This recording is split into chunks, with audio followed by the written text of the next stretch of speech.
సాధారణంగా మనం ఏదైనా మెడికల్ టెస్ట్ గురించి మాట్లాడేటప్పుడు మ్మ్. అక్కడొక ఖచ్చితమైన స్పష్టత ఉంటుందని ఆశిస్తాం కదా. అంటే ఎవరికైనా చెయ్యి విరిగితే ఎక్స్రే తీయగానే అందులో ఆ విరిగిన ఎముక ఒక తెల్లటి గీతలా చాలా స్పష్టంగా కనిపిస్తుంది. మ్మ్. డాక్టర్ దాన్ని చూపిస్తూ బేసిక్గా ఇదిగో ఇక్కడ ప్రాబ్లం ఉంది అని ఈజీగా చెప్పేస్తారు. అవును, అదొక బైనరీ సిస్టమ్ లాంటిది. ఉంటే ఉంది, లేదంటే లేదు. చాలా క్లియర్గా ఉంటుంది. మనుషులుగా మనకలాంటి క్లారిటీ ఉంటేనే ఓకే, విషయాలు మన కంట్రోల్లోనే ఉన్నాయి అనే ఒక ఊరట దొరుకుతుంది. ఎగ్జాక్ట్లీ.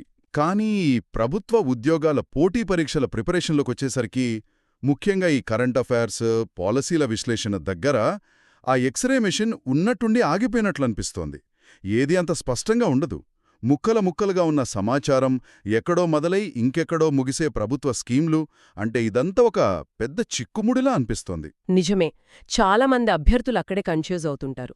అందుకే 27 మార్చి 2026 నాటి లోతైన విశ్లేషణ ముఖ్య ఉద్దేశం ఒకటే: పోటీ పరీక్షల కోణంలో ఈ తాజా జాతీయ విధానాలను అర్థం చేసుకోవడం.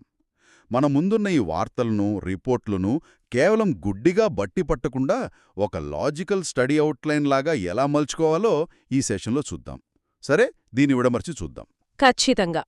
ఎందుకంటే సిలబస్లో ఉన్న టాపిక్స్ చదివేటప్పుడు పరీక్షల్లో అడిగే ఏమిటి అనే ఫ్యాక్ట్స్ కంటే కూడా ఆ విధానాల వెనుక ఉన్న ఎందుకు, ఎలా అనే బ్యాక్గ్రౌండ్ తెలిస్తే విషయాలు సులభంగా మెదడులో రిజిస్టర్ అవుతాయి. అవును, ఒక పాలసీ వెనుకున్న కారణం గ్రహిస్తే అదొక కథలా ఎప్పటికీ గుర్తుండిపోతుంది కదా. కరెక్ట్.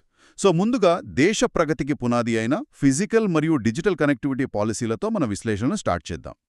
విమానయాన రంగంలో ఒక కీలక నిర్ణయం వెలువడింది.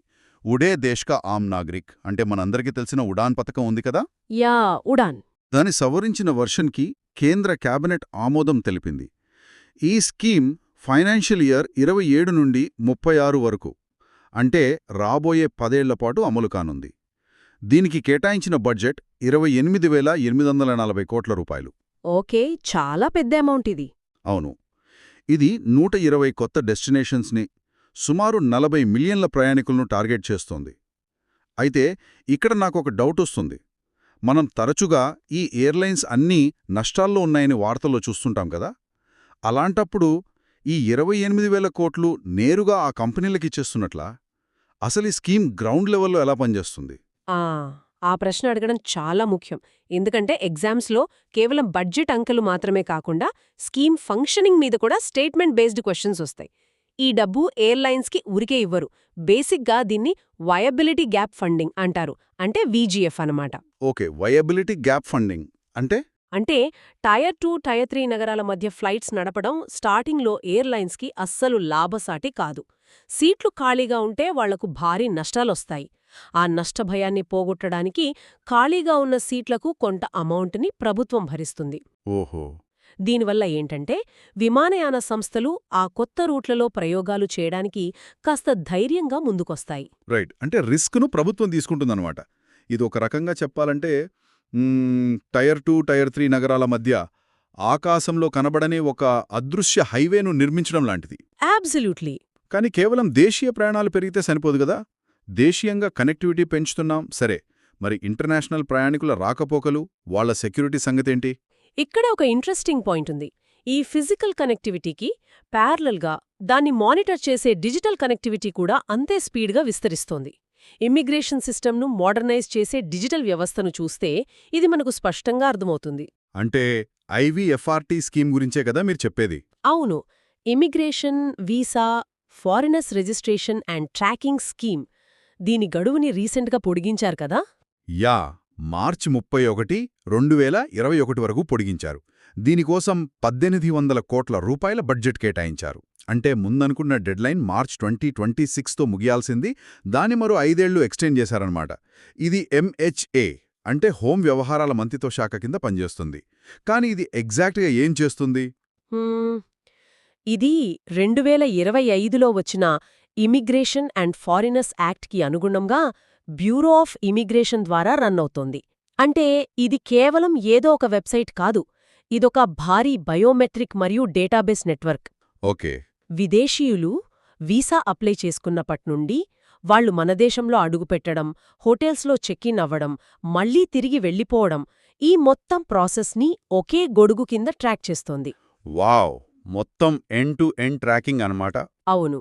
ఒకవేళ ఎవరైనా వీసా గడువు ముగిసిన తర్వాత కూడా దేశంలో ఉండిపోతే, అంటే ఓవర్స్టే చేస్తే, ఈ సిస్టమ్ వెంటనే అలర్ట్ ఇస్తుంది. సో ఒకవైపు ఉడాన్ ద్వారా ప్రయాణాలను సులభతరం చేస్తూనే, మరోవైపు IVF-40 ద్వారా జాతీయ భద్రతను కూడా టైట్ చేస్తున్నారు. వింటుంటే ఇదంతా ఒక పెద్ద ఎకోసిస్టమ్ లాగా అనిపిస్తోంది. ఇక్కడే ఈ నెట్వర్క్కి ఆర్థిక కనెక్టివిటీ కూడా తోడవుతున్నట్లుంది. ఉదాహరణకు department for promotion of industry and internal trade, అదే DPIIT, మరియు మన రేజర్ పే మధ్య జరిగిన ఒప్పందాన్ని చూడండి. అవును. స్టార్టప్ సహాయక్. కరెక్ట్. ముఖ్యంగా చిన్న నగరాల్లోని స్టార్టప్ల వృద్ధికి ఉద్దేశించిన స్టార్టప్ సహాయక్ ప్లాట్ఫామ్ను వీరు లాంచ్ చేశారు. కానిక్కడ నాకొక చిన్న డౌట్. ఈ ఫ్లైట్స్ అయినా ఈ స్టార్టప్లైనా సరే అన్నీ ఉన్నట్టుండి టైర్ 2, టైర్ 3 నగరాల చుట్టే ఎందుకు తిరుగుతున్నాయి? ఇది కేవలం ఆర్థిక వికేంద్రీకరణేనా? ఆర్థిక వికేంద్రీకరణతో పాటు వనరుల సరైన వినియోగం అని కూడా చెప్పొచ్చు. ఎందుకంటే మెట్రో నగరాల్లో ఇన్ఫ్రాస్ట్రక్చర్, ట్రాఫిక్, రియల్ ఎస్టేట్ ఇవన్నీ ఒక సాచ్యురేషన్ పాయింట్కొచ్చేశాయి. ఇంకా అక్కడ స్పేస్ లేదు. నిజమే. కానీ చిన్న నగరాల్లో టాలెంట్కి కొదవలేదు, ఆపరేషనల్ ఖర్చులు కూడా చాలా తక్కువ. వాళ్లకు కావాల్సింది కేవలం ఒక కనెక్టివిటీ మాత్రమే. ఉడాన్ ద్వారా ఆ ఫిజికల్ కనెక్టివిటీ ఇస్తున్నారు. ఇక రేజర్ పేతో డీలెందుకంటే, ఒక చిన్న ఊర్లో స్టార్టప్ పెట్టిన వ్యక్తికి డిజిటల్ పేమెంట్స్ యాక్సెప్ట్ చేయడం, వెబ్సైట్లో పేమెంట్ గేట్వే సెటప్ చేయడం చాలా టెక్నికల్ మరియు ఖర్చుతో కూడుకున్న పని. డెఫినెట్లీ. సో ఈ స్టార్టప్ సహాయక్ ద్వారా ఆ టెక్నికల్ బ్యారియర్ని పగలగొడుతున్నారు. అప్పుడు వాళ్ళెక్కడి నుండైనా తమ బిజినెస్ని గ్లోబల్గా ఆపరేట్ చేయొచ్చు. ఇది చాలా లాజికల్గా ఉంది. సరే, దేశీయంగా ఫిజికల్, డిజిటల్ మరియు ఫైనాన్షియల్ ఇన్ఫ్రాస్ట్రక్చర్ని మనం భలే డెవలప్ చేసుకుంటున్నాం. కానీ ఈ డెవలప్మెంట్కయ్యే పర్యావరణ ఖర్చు మాటేంటి? పర్యావరణం అనగానే ఈ ఇంటర్నేషనల్ కమిట్మెంట్స్ గుర్తొస్తాయి. అవును. ఇంటర్నేషనల్ స్థాయిలో మనం తీసుకుంటున్న బాధ్యతలను కూడా ఈ విశ్లేషణలో ప్రస్తావించాలి. ఇక్కడే అసలు విషయం చాలా ఇంట్రెస్టింగ్గా మారుతుంది. కేంద్ర ప్రభుత్వం 2031-35 కాలానికి సంబంధించిన భారతదేశ NDC అంటే నేషనలీ డిటర్మైన్డ్ కాంట్రిబ్యూషన్ లక్ష్యాలను ఆమోదించింది. ఇవి ఎగ్జామ్ పాయింట్ ఆఫ్ వ్యూలో అతి ముఖ్యమైన, కాస్త కన్ఫ్యూజ్ చేసే డేటా పాయింట్స్. ఖచ్చితంగా. ఎందుకంటే ఇవి ప్యారిస్ ఒప్పందం, అదే UNFCCC కింద భారతదేశం ప్రపంచానికిస్తున్న ఒఫీషియల్ హామీలు. ఆ నంబర్స్ ఏంటో ఒకసారి చూద్దామా? తప్పకుండా. ఇందులో ముఖ్యంగా 3 టార్గెట్స్ ఉన్నాయి. 1, 2035 నాటికి జీడీపీ ఉద్గారాల తీవ్రతను అంటే ఎమిషన్స్ ఇంటెన్సిటీని 2005 స్థాయిల కంటే 47% తగ్గించాలి. 2, నాన్ ఫాసిల్ విద్యుత్ సామర్థ్యాన్ని 60%కు పెంచాలి. 3, అడవుల పెంపకం ద్వారా అదనంగా 3.5 నుండి 4 బిలియన్ టన్నుల కార్బన్ సింక్ను క్రియేట్ చేయాలి. రైట్. అయితే ఒక అభ్యర్థి కోణంలో ఆలోచిస్తే ఈ ఉద్గారాల తీవ్రత అంటే ఏంటి? చాలామంది దీన్ని టోటల్ ఎమిషన్స్ తగ్గిపోతున్నాయి అని అనుకుంటారు గదా. ఆహా, సరిగ్గా పట్టుకున్నారు. ఇక్కడే ఎగ్జామినర్ బురిడి కొట్టిస్తుంటారు. ఎమిషన్స్ ఇంటెన్సిటీ అంటే మనం రిలీజ్ చేసే మొత్తం కాలుష్యం కాదు. 1 రూపాయి లేదా 1 యూనిట్ జీడీపీని ప్రొడ్యూస్ చేయడానికి మనం ఎంత కాలుష్యాన్ని విడుదల చేస్తున్నాము అనేది అసలు లెక్క. ఓకే. మన ఎకానమీ పెరుగుతోంది కాబట్టి ఫ్యాక్టరీలు పెరుగుతాయి, వాహనాలు పెరుగుతాయి, ఆటోమేటిక్గా టోటల్ ఉద్గారాలు పెరుగుతాయి. కానీ మనం వాడే టెక్నాలజీ వల్ల ఒకప్పటి కంటే ఇప్పుడు తక్కువ కాలుష్యంతో ఎక్కువ ఉత్పత్తిని సాధిస్తున్నాం. దాన్ని 47% మేర మెరుగుపరుచుకోవాలి అనేది ఈ మొదటి లక్ష్యం. ఓహో, అంటే ఎకానమీ గ్రోత్ని ఆపకుండానే ఎఫిషియన్సీ పెంచుతున్నామన్నమాట. క్లియర్. మరి ఈ కార్బన్ సింక్ 3.54 బిలియన్ టన్నులు అని ఉంది కదా, దాని మెకానిజం ఏంటి? కార్బన్ సింక్ అంటే వాతావరణంలో ఉన్న కార్బన్ డయాక్సైడ్ను పీల్చుకుని స్టోర్ చేసే ఒక న్యాచురల్ సిస్టమ్. సహజంగా చెట్లు, మహాసముద్రాలు ఈ పని చేస్తాయి. మనం కొత్తగా అడవులను పెంచడం ద్వారా గాలిలో ఎక్స్ట్రా ఉన్న 3.5 నుండి 4 బిలియన్ టన్నుల కార్బన్ను లాగేయాలన్నది మన టార్గెట్. గ్రేట్. దీన్ని మనం బ్రాడర్ కోణంలో చూస్తే, ఒకవైపు సౌర, పవన విద్యుత్ లాంటి నాన్ ఫాసిల్ కెపాసిటీని 60%కి పెంచడం ద్వారా పొల్యూషన్ని ప్రొడక్షన్ స్టేజ్లోనే ఆపుతున్నాం. మరోవైపు ఇప్పటికే ఉన్న కాలుష్యాన్ని చెట్ల ద్వారా క్లీన్ చేస్తున్నాం. గ్లోబల్ లీడర్గా ఎదగాలంటే కేవలం మాటలు కాదు, చేతలు కూడా ముఖ్యమని ఈ విధానాలు స్పష్టం చేస్తున్నాయి. అబ్సల్యూట్లీ. మనం వరల్డ్ స్టేజ్ మీద క్లైమేట్ చేంజ్ ఫైట్లో ఒక గట్టి లీడర్షిప్ రోల్లో ఉన్నాం. మరి ఇంటర్నేషనల్ లీడర్షిప్ గురించి మాట్లాడుతున్నాం కాబట్టి న్యూఢిల్లీలో జరిగిన 6వ బ్రిక్స్ CCI వెక్స్ సమిట్ 2026 గురించి కూడా ప్రస్తావించాలి. అవును, మార్చి 21 నుండి 23 వరకు జరిగింది కదా. కరెక్ట్. ఈ సమ్మిట్ థీమ్ వచ్చేసి వైజ్ అంటే women in innovation, science leadership, innovation and entrepreneurship. ఈ ఈవెంట్లో ఎగ్జామ్స్ కోసం నోట్ చేసుకోవాల్సిన పాయింట్స్ రెండున్నాయి. ప్రముఖ నటి షబానా ఆజ్మీకి ఆమె 50 ఏళ్ల సినీ కృషికి గాను ట్రైల్ బ్లేజర్, లివింగ్ లెజెండ్ అవార్డిచ్చారు. అలాగే మాజీ మంత్రి మీనాక్షి లేఖి మిషన్ శక్తి షాట్ అనే కార్యక్రమాన్ని లాంచ్ చేశారు. చూసారా, పర్యావరణ లక్ష్యాలైనా లేక ఇలాంటి సమ్మిట్ వేదికల ద్వారా మహిళా సాధికారతను ప్రోత్సహించడమైనా గ్లోబల్ ప్లాట్ఫామ్స్ మీద ఇండియా తన అజెండాను ఎంత క్లియర్గా సెట్ చేస్తోందో మనకర్థమవుతోంది. నిజమే. అయితే ఇప్పటివరకు గ్లోబల్ పాలసీలు, వాతావరణ ఒప్పందాల గురించి మాట్లాడుకున్నాం. ఇప్పుడు మన ఫోకస్ని దేశీయంగా పౌరుల సామాజిక భద్రత వైపు మళ్లిద్దాం. ముఖ్యంగా సైబర్ అండ్ ఫైనాన్షియల్ థ్రెట్స్ నుండి సామాన్యులను రక్షించడానికి గవర్నమెంట్ ఎలాంటి టెక్నాలజీని వాడుతుందో గమనించడం ఇక్కడ చాలా ముఖ్యం. ఖచ్చితంగా. ముందుగా డిజిటల్ భద్రత. జాతీయ మహిళా కమిషన్ అంటే ఎన్సీడబ్ల్యూ మరియు ట్రూకాలర్ కలిసి ట్రూ సైబర్ సఖీ అనే డిజిటల్ సేఫ్టీ టూల్ కిట్ను లాంచ్ చేశాయి. ఆన్లైన్లో జరిగే స్కామ్లు, ఫిషింగ్ లాంటి వాటిపై అవేర్నెస్ తీసుకురావడం దీని మెయిన్ గోల్. రైట్. అయితే దీనికి సమాంతరంగా భౌతిక రక్షణను కల్పించే మరో పాలసీ కూడా వార్తల్లో నిలిచింది. విద్యామంత్రిత్వ శాఖ మరియు ఎంహెచ్ఏ కలిసి నషాముక్త్ భారత్ అభియాన్ 3 ఏళ్ల యాక్షన్ ప్లాన్ తీసుకొచ్చాయి. దీని ప్రకారం పాఠశాలల చుట్టూ 500 మీటర్ల పరిధిని ఖచ్చితంగా డ్రగ్ ఫ్రీ జోన్గా ప్రకటించాలి. ఇక్కడ మీరు గమనిస్తే ఒక ప్యాటర్న్ కల్పిస్తుంది.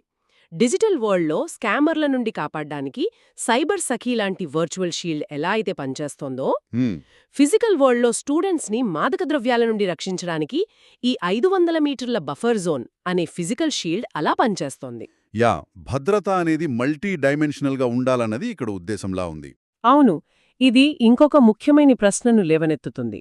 టెక్నాలజీ అనేది కేవలం డెవలప్మెంట్ కోసమేనా, లేక సిటిజన్స్ ఫైనాన్షియల్ అండ్ సోషల్ సెక్యూరిటీకి ఒక అత్యవసర సాధనంగా కూడా మారుతోందా? దీనికి కరెంట్ అఫైర్స్లో 2 స్పష్టమైన ఎగ్జాంపుల్స్ ఉన్నాయి. ఒకటి భాషిని డివిజన్ మరియు PFRDA మధ్య జరిగిన తాజా అగ్రిమెంట్. నేను ఈ భాషిని గురించి చదువుతున్నప్పుడు నాకొక్క థాట్ వచ్చింది. అసలు పెన్షన్ సేవలలో ఈ లాంగ్వేజ్ ట్రాన్స్లేషన్ టెక్నాలజీ ఎందుకు వాడాలి? దీన్ని PFRDA ఎలా ఇంప్లిమెంట్ చేస్తోంది అని. బేసిక్గా అది చాలా ప్రాక్టికల్ ప్రాబ్లం. గ్రామాల్లో ఉండే వృద్ధులు లేదా అన్ఆర్గనైజ్డ్ సెక్టర్లో పనిచేసే వాళ్లకి పెన్షన్ ఫామ్స్ ఇంగ్లీష్లోనో హిందీలోనో ఉంటే అర్థం కాదు. అవును, చదువురాని వాళ్ళు కూడా ఉంటారు. ఎగ్జాక్ట్లీ. దానివల్ల వాళ్ళు బ్రోకర్లని నమ్ముకుని మోసపోతారు. ఆ ప్రాబ్లం సాల్వ్ చేయడానికి ఏఐని వాడుతున్నారు. రాజ్యాంగంలోని 8వ షెడ్యూల్లో ఉన్న మొత్తం 22 భాషలలో, అంటే మన తెలుగు, తమిళం, బెంగాలీ ఇలా అన్ని భాషల్లో పెన్షన్ సర్వీసెస్ని అందుబాటులోకి తెస్తున్నారు. ఓకే. అంటే ఒక వృద్ధుడు తన ఫోన్లో తన సొంత భాషలో మాట్లాడితే చాలు, వెనుక ఉన్న భాషని ఏఐ దాన్ని టెక్స్ట్గా మార్చి ఇంగ్లీష్లో ఉన్న సిస్టమ్కి అర్థమయ్యేలా చేసి ప్రాసెస్ చేస్తోంది. సింపుల్గా టెక్నాలజీ ద్వారా ఆ భాషా అడ్డంకిని పగలగొడుతున్నారు. ఇది వినడానికి చాలా సింపుల్గా ఉంది, కానీ గ్రౌండ్ లెవెల్లో దీని ఇంపాక్ట్ చాలా పెద్దది. ఇకపోతే పెట్టుబడిదారుల రక్షణ కోసం సెబీ తీసుకువచ్చిన వెరిఫైడ్ యాప్ లేబుల్ గురించి కూడా మాట్లాడాలి. ముందు నిర్ధారించుకోండి, తర్వాత పెట్టుబడి పెట్టండి అనే అప్రోచ్తో ఇది పనిచేస్తుంది కదా. అసలు ఈ నకిలీ యాప్ల ప్రాబ్లం అంత సీరియస్గా ఉందా? చాలా సీరియస్గా ఉంది. ఈ ఫైనాన్షియల్ ఇన్ఫ్లుయెన్సర్లుంటారు కదా టెలిగ్రామ్ గ్రూపుల్లో, యూట్యూబ్లో తప్పుడు సలహాలిచ్చి అమాయకుల డబ్బును నకిలీ యాప్లో పెట్టేలా చేస్తున్నారు. సెబీ రీసెంట్గా ఏకంగా 1.3 లక్షల ఫేక్ ఇన్వెస్ట్మెంట్ యాప్లను గుర్తించి డిలీట్ చేసిందంటేనే పరిస్థితి అర్థం చేసుకోవచ్చు. బాబోయ్, 1,30,000! అవును. దీనికి చెక్ పెట్టడానికి సెబీ నేరుగా గూగుల్తో అగ్రిమెంట్ చేసుకుంది. గూగుల్ ప్లేస్టోర్లో సెబీ గుర్తింపు పొందిన యాప్లకు మాత్రమే ఒక ప్రత్యేకమైన బ్యాడ్జ్ ఇస్తారు. ఆ బ్యాడ్జ్ లేని యాప్స్ని జనాలు డౌన్లోడ్ చేసుకోరు. అంటే ఒక పక్క ఇంక్లూజన్ కోసం భాషినిని వాడుతుంటే, ప్రొటెక్షన్ కోసం సెబీ ఈ గూగుల్ బ్యాడ్జ్ని వాడుతోంది. ఫ్యాంటాస్టిక్. 2 ఉదాహరణల్లోనూ టెక్నాలజీ కామన్ మ్యాన్కి అండగా నిలబడటం మనం చూడొచ్చు. సరే, ఇప్పటిదాకా పాలసీల వెనుకొన్న అనలిటికల్ పాయింట్స్ చూసాం, కాన్సెప్ట్స్ మీద మనకొక పట్టు వచ్చింది. ఇప్పుడు మన ఫోకస్ కొంచెం షిఫ్ట్ చేద్దాం. డైరెక్ట్గా ఎగ్జామ్స్లో గుర్తుంచుకోవాల్సిన ఫాస్ట్ ట్రాక్ ఫ్యాక్ట్స్ వైపు వెళ్దాం. ఎందుకంటే డైరెక్ట్ వన్ లైనర్ క్వశ్చన్స్ వస్తుంటాయి కదా. అవును, అవి స్కోరింగ్ పాయింట్స్ కదా. ఖచ్చితంగా నోట్ చేసుకోవాల్సిన వాటిలో అవార్డులొకటి.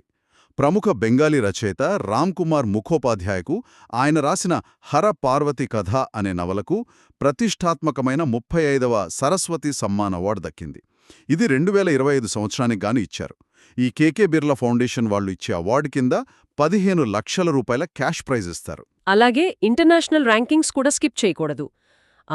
క్యూఎస్ వరల్డ్ యూనివర్సిటీ ర్యాంకింగ్స్ 2026లో 2 ఇంట్రెస్టింగ్ ఫ్యాక్ట్స్ ఉన్నాయి. మినరల్ అండ్ మైనింగ్ విభాగంలో మన ఐఐటి ధన్బాద్కు వరల్డ్ వైడ్గా 21వ ర్యాంక్ వచ్చింది. ఓకే, 21వ rank. Yeah, and surprisingly business and management విభాగంలో ఐఐఎం అహ్మదాబాద్కు కూడా సరిగ్గా 21వ ర్యాంక్ దక్కింది. అంటే 2 వేర్వేరు రంగాల్లో మన ఇన్స్టిట్యూట్స్ 21వ స్థానంలో నిలవడం, అది యాదృచ్ఛికమైనా కూడా గుర్తుపెట్టుకోవడానికి చాలా ఈజీ కదా. డెఫినెట్లీ. ఇక బిజినెస్ డీల్స్ విషయానికి వస్తే కొచ్చిన్ ఛాంబర్ ఆఫ్ కామర్స్కి, లాట్వియన్ ఛాంబర్ ఆఫ్ కామర్స్కి మధ్య ఒక ద్వైపాక్షిక వాణిజ్య ఒప్పందం కుదిరింది. యూరోపియన్ మార్కెట్లలో, ముఖ్యంగా ఫార్మా, ఎడ్యుకేషన్ రంగాల్లో విస్తరించడానికి ఇది చాలా హెల్ప్ అవుతుంది. ఇంకోటేంటంటే ఫైనాన్స్ రంగంలో ఒక భారీ క్రాస్ బార్డర్ ఇన్వెస్ట్మెంట్కి కాంపిటీషన్ కమిషన్ ఆఫ్ ఇండియా ఆమోదం తెలిపింది. శ్రీరామ్ ఫైనాన్స్ డీల్ గురించే కదా. అవును, శ్రీరామ్ ఫైనాన్స్ లిమిటెడ్లో జపాన్కు చెందిన ఎంయుఎఫ్జి బ్యాంక్ ఏకంగా 20% వాటాను కొనుగోలు చేస్తోంది. ఈ డీల్ వాల్యూ వింటే షాక్ అవుతారు. సుమారు 39,618 కోట్ల రూపాయలు. అమేజింగ్.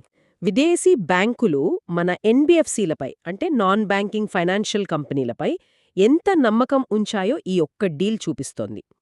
ఇక ముగింపుకు ముందు ఇంపార్టెంట్ డేస్, కరెంట్ అఫైర్స్ ప్రిపరేషన్లో ఇవి రెగ్యులర్గా అడుగుతుంటారు. యా, ఈసారి మార్చి 24, 25 తేదీలు బాగా వార్తల్లో ఉన్నాయి కదా. అవును, మార్చ్ 24న ప్రపంచ క్షయవ్యాధి దినోత్సవం, అంటే వరల్డ్ టీబీ డే. దీని థీమ్ వచ్చేసి yes we can end TB. దీని పురస్కరించుకుని మన ఆరోగ్య మంత్రి జేపీ నడ్డా గారు నోయిడాలో టీబీ ముక్త్ భారత్ యాప్ను కూడా లాంచ్ చేశారు. రైట్. ఇంకో విషయమేంటంటే అదే రోజు, అంటే మార్చి 24నే మానవ హక్కుల ఉల్లంఘన బాధితుల గౌరవం కోసం ఇంటర్నేషనల్ డే కూడా జరుపుతారు. ఇక నెక్స్ట్ డే మార్చ్ 25న బానిస వ్యాపార బాధితుల స్మారక దినోత్సవం మరియు నిర్బంధించబడిన సిబ్బందితో సంఘీభావ దినోత్సవం జరుపుతారు. అబ్బో, ఇన్ని వేర్వేరు డేట్స్ని, థీమ్స్ని కన్ఫ్యూజ్ కాకుండా గుర్తుపెట్టుకోవడం కష్టమే. దీనికేదైనా స్మార్ట్ ట్రిక్ ఉందా? దీన్ని ఒక లాజికల్ సీక్వెన్స్ లాగా, ఒక చిన్న స్టోరీ లాగా గుర్తుంచుకోవచ్చు. ఎలాగంటే మార్చ్ 24న అనారోగ్యంతో, అంటే టీబీతో ఉన్నవారి మానవ హక్కుల కోసం ఒక ఉద్యమం మొదలైంది అనుకుందాం. ఆ పోరాటం వల్ల నెక్స్ట్ డే, అంటే మార్చ్ 25న బానిసత్వంలో మగ్గుతున్న వారిని, అలాగే ఏళ్ల తరబడి నిర్బంధంలో ఉన్నవారిని విడిపించారు. అరే, ఈ కనెక్షన్ భలేగా కుదిరింది. యా, ఇలా ఒకదాని తర్వాత ఒకటి జరిగినట్లు లింక్ చేసుకుంటే ఎగ్జామ్లో ఆ 4 ఆప్షన్స్ చూడగానే బ్రెయిన్లో వెంటనే క్లిక్ అవుతుంది. సూపర్. స్టాటిక్ ఫ్యాక్ట్స్ని డ్రైగా బట్టి పట్టే కంటే ఇలా స్టోరీలా మలుచుకోవడం నిజంగా స్మార్ట్ వర్క్. కాబట్టి ఇదంతా విన్నాక అసలు ప్రశ్న, ఇదంతా దేన్ని సూచిస్తుంది? ఈరోజు మనం కవర్ చేసిన పాలసీలు, కరెంట్ అఫైర్స్ని ఒక్కసారి రివ్యూ చేస్తే దీన్ని మనం ఒక 3 ప్రధాన స్తంభాలుగా విడగొట్టి స్టడీ నోట్స్ ప్రిపేర్ చేసుకోవచ్చు. మొదటి స్తంభం ఫిజికల్ అండ్ డిజిటల్ ఇన్ఫ్రాస్ట్రక్చర్. ఇందులో Udan VGF model, IVRT digital extension, startup సహాయకు వస్తాయి. రెండవ స్తంభం పర్యావరణ బాధ్యత. ఇందులో ఎన్డీసీలో ఎమిషన్స్ ఇంటెన్సిటీ లక్ష్యాలు, బ్రిక్స్ సమ్మిట్ వస్తాయి. ఇక మూడవ స్తంభం సామాజిక భద్రత. ఇందులో ట్రూ సైబర్ సఖీ, నషాముక్త్ భారత్, భాషిని మరియు సెబీ వెరిఫైడ్ యాప్స్ వస్తాయి. Perfect summary. ప్రిపరేషన్లో ఎప్పుడైనా ఈ కనెక్టింగ్ ద డాట్స్ విధానం పట్టుబడితే ఏది కష్టం కాదు తెలుసా. అంటే ఉడాన్ పథకం ద్వారా చిన్న నగరాల్లో యాక్టివిటీ పెరిగితే అక్కడి స్టార్టప్లకు రేజర్పే ప్లాట్ఫామ్ సపోర్ట్ చేస్తుంది. ఆ ఎకానమీలో డబ్బులు సంపాదించిన సామాన్యుడు ఆన్లైన్లో మోసపోకుండా సెబీ యాప్స్ రక్షిస్తాయి. అదే టైంలో మారుమూల ప్రాంతాల వారికి డిజిటల్ సేవలు అందడానికి భాషిని హెల్ప్ చేస్తుంది. Beautiful connection. ఒక పాలసీ ఇంకో పాలసీకి ఎలా పూరకంగా మారుతుందో గమనించాలి. ఇదంతా ఒకే పెద్ద చైన్లోని వేరువేరు లింక్స్ బేసిక్గా. సరిగ్గా చెప్పారు. ఈ సెషన్ ముగించే ముందు నాకొక ఆలోచన తడుతుంది. ఈరోజు మనం కవర్ చేసిన టాపిక్స్ చూస్తే భాషిణిలో ఏఐ, సెబీలో డిజిటల్ బ్యాడ్జింగ్, ఐవీఎఫ్ఆర్టీలో బయోమెట్రిక్ ట్రాకింగ్, సైబర్ భద్రత కోసం ట్రూ కాలర్ ఇంటిగ్రేషన్, ఇవన్నీ ప్యూర్ టెక్నాలజీ అంశాలు.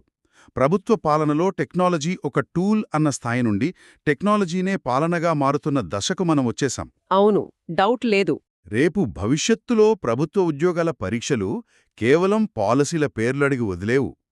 ఈ ఏపీఐలు ఎలా పనిచేస్తాయి, ఆర్టిఫిషియల్ ఇంటెలిజెన్స్ అల్గారిథమ్స్లో ఉండే బయాస్ ప్రభుత్వ సేవలపై ఎలాంటి ఇంపాక్ట్ చూపుతుంది లాంటి లోతైన ప్రశ్నలు కూడా అడిగే అవకాశం ఉందంటారా? 100% అడుగుతారు. టెక్నాలజీ అనేది సిలబస్లో సైన్స్ అండ్ టెక్నాలజీ అనే చాప్టర్కే పరిమితం కాదు కదా. దాన్ని ఎకానమీతో, పాలిటీతో, గవర్నెన్స్తో లింక్ చేసి చదవాల్సిన కాలం వచ్చేసింది. ఎవరైనా ప్రిపేర్ అవుతుంటే తమ ఆలోచన విధానాన్ని ఆ దిశగా మార్చుకుంటే ఈ కాంపిటీషన్లో ఒక అడుగు ముందే ఉంటారు. విన్నారుగా, ఈ విశ్లేషణ మొదట్లో మనం అనుకున్న ఎక్స్రే మిషన్ ఎనాలజీని గుర్తు చేసుకోండి. కాంపిటీటివ్ ఎగ్జామ్స్ అనే గందరగోళ ప్రపంచంలో ఎందుకు మరియు ఎలా అనే ప్రశ్నలే మన చేతిలో ఉన్న ఎక్స్రే మిషన్లు. అవి మాత్రమే సమాచారం వెనుకున్న అసలు కారణాలను విడమర్చి చూపిస్తాయి. ఆ స్పష్టత ఒక్కసారి దొరికితే పేపర్ ఎంత టఫ్గా వచ్చినా సమాధానం ఈజీగానే దొరుకుతుంది. ఈ రోజుకింతే. మరో ఆసక్తికరమైన అంశంతో, మరిన్ని ఇన్ డెప్త్ ఫ్యాక్ట్స్తో మళ్ళీ కలుద్దాం. Keep learning. All the best.